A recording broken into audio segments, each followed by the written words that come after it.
નમસ્કાર, આપ જોઈ રહ્યા છો સીએનસીસી ગુજરાત। ભાજપ કમલમ ખાતે ક્ષત્રિય સમાજના આગેવાનો જોવા મળ્યા। સોશિયલ મીડિયામાં એક આમંત્રણ પત્રિકા ફરતી થઈ અને CR પાટીલની અધ્યક્ષતામાં આમંત્રણ ક્ષત્રિય સમાજના આગેવાનોએ સ્વીકાર કરીને હાજરી આપી।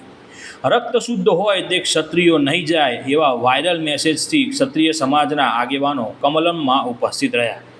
આગેવાનો કોણ હતા તે આગેવાનો ભૂપેન્દ્રસિંહ ચાવડા, ગામ ધંધુકા, કારડિયા રાજપૂત સમાજ, નરેશ સોલંકી, ભાવનગરના પૂર્વ પ્રમુખ, લક્ષ્મણસિંહ યાદવ, મળિયાટીના મૂળ વતની, કારડિયા રાજપૂત સમાજ, સાણંદના કારડિયા રાજપૂત સમાજના અગ્રણીઓ ભાજપની CR પાટીલ સાહેબની અધ્યક્ષતામાં હાજરી આપી। આનો મતલબ આમંત્રણ સ્વીકારીને સુક્ષત્રિય સમાજે ભાજપ વિરુદ્ધનો જે રોષ છે એ શાંત કરવા માટે એક પ્રતિક્રિયા શરૂ કરી છે।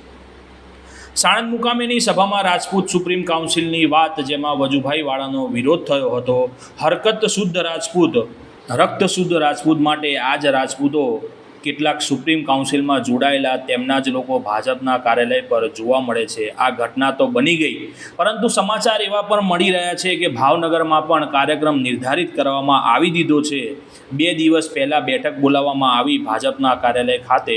ત્યાં નક્કી પણ થયું છે 3 મેના રોજ ભોજન સમારોહનું આયોજન કરવામાં આવ્યું છે, જેમાં રાજપૂત સમાજના આગેવાનોને આમંત્રણ ભાજપ દ્વારા પાઠવવામાં આવ્યું છે। રોષે ભરાયેલા ક્ષત્રિય સમાજના નવયુવકો કહી રહ્યા છે જે ગયા છે તે ભાજપૂતો છે, રાજપૂતો નથી ગયા। આવા મેસેજ આ સોશિયલ મીડિયાના માધ્યમથી વાયરલ થઈ રહ્યા છે।